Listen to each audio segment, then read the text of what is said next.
Good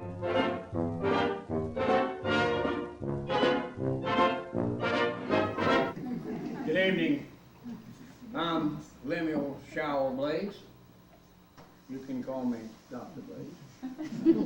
Welcome to the former home of my son, L.S. Blades Jr. Mind you, I prefer to welcome you in my own home, which was located just behind this one, on the corner, facing Main Street. Beautiful 3-story house. My office was in the back. There's a picture of my home. Lovely place. After my death, family sold it to the county. And the county commissioners, the wise gentlemen that they were, decided to demolish the house for a parking lot. Well, upon learning of this destruction, my granddaughter, Carrie Ella, was quoted by the Daily Advance. She said, "Tell them to go to the devil. That's my granddaddy's house and I hate your guts for tearing it down." And she never was one to mince words. Maybe some of you know Carrie Ella, a feisty gal. Well, I was born in 1866 in Bishopsville, Maryland, the son of a sea captain. I was fortunate to have a very good education. I graduated from St. John's College in Annapolis, Maryland, then went on to the University of Maryland Medical School. I practiced medicine for 2 years, but always had a strong desire to go to sea. So I started studying for the U.S. Naval Medical Corps so I could fulfill my dream of going to sea and practice medicine at the same time. Well, was there ever a time in your life when fate changed the dreams of your future? Well, my brothers, Charles and William, came to Maryland and persuaded me to come back to Elizabeth City and run a planing mill. So, as fate would have it, I abandoned my dreams of going to sea and came to Elizabeth City for family loyalty. I left Maryland. Also left a pretty young girl up there. She lived just around the corner from, oh, that's another story. I won't get into that. Well, do you know what a planing mill is? You know what a planing mill is? Has something to do with lumber? That's it. They would come, we'd get the rough cut logs from the Blades Lumber Company in Newbern and plane them, finish them, smooth them, and prepare them for building materials to be sold on the open market up north. And we were very successful. I married the lovely Grace Mellick, and we moved into this beautiful home here and raised our family and started fulfilling other dreams. Well, I don't know. What would any of you say would be the most important item in your grandparents' house? What do you know? Not the bathroom or the dining room table. Item, something in the house.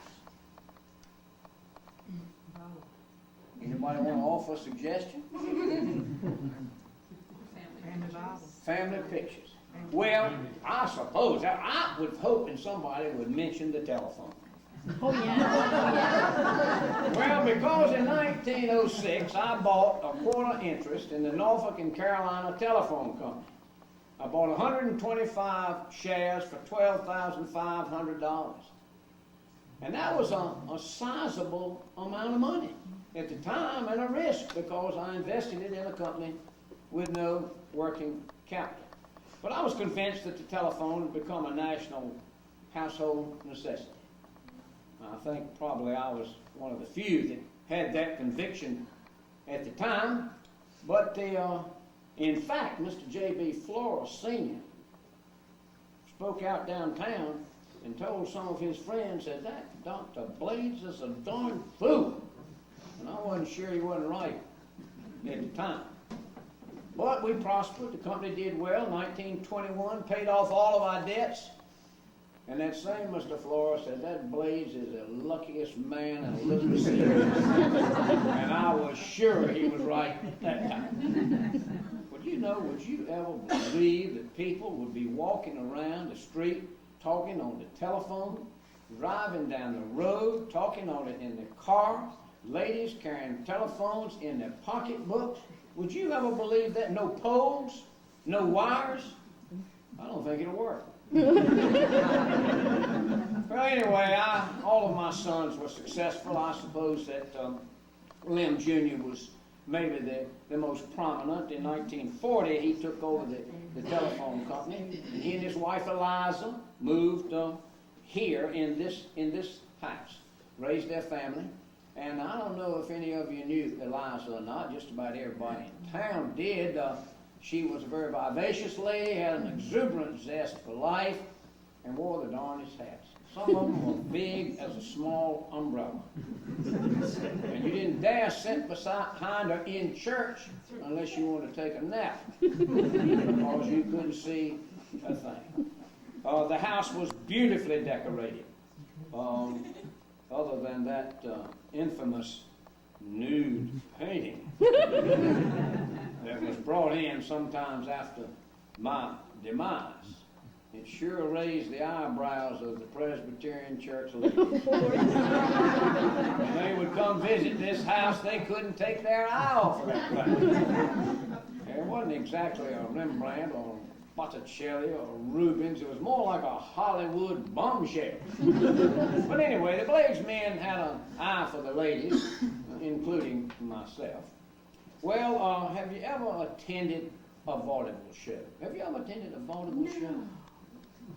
How about you? No. Well, I have. And I thought I knew a thing or two about vaudeville. Well, my son Mellick went with me to New Orleans on a trip, and he asked me, did I want to see a vaudeville type show? And I told him yes. I'd seen them before, and I thoroughly enjoyed them, and I'd like to see one. Well, he said, Pop, I think we'd better probably sit close to the back. My eyesight was bad, and he thought if we sat near the back that I wouldn't see exactly what was going on the stage. So we did. Well, after the show got started, I realized very quickly that it was not a vaudeville show like I had ever seen before. So I suggested we move closer to the front. And after several suggestions that we move, I got on the front row. Now I'm going to tell you something. That girl had the most amazing ability to twirl tassels. And that always in the same direction. And I watched, and all of a sudden, in one of her movements, a tassel came off and flew and landed right in my lap. And Mellick turned his head away. In embarrassment, when he did, I put it in my pocket. Still got that.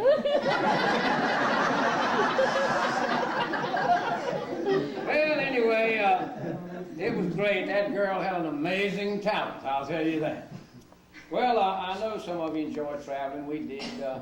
We had a good time in seeing sights in this country and abroad. I love to travel. Went all through this country seeing some of the wonderful things that are here. It was a passion of mine, passion of Grace. We just love to travel. Well, in 1910, I think it was, early 1900s, we saw Wilbur Wright fly a plane by the Statue of Liberty when we were visiting New York. Grace passed away in 1948, and that kind of curtailed my traveling for a while. I missed her. I didn't want to travel any right then, but I got to thinking about sights I had not seen in this country, and I knew I wanted to go again. And so I got my grandson, Lem, 1954, to accompany me on a trip to Cuba. I wanted to go to Cuba. Never been.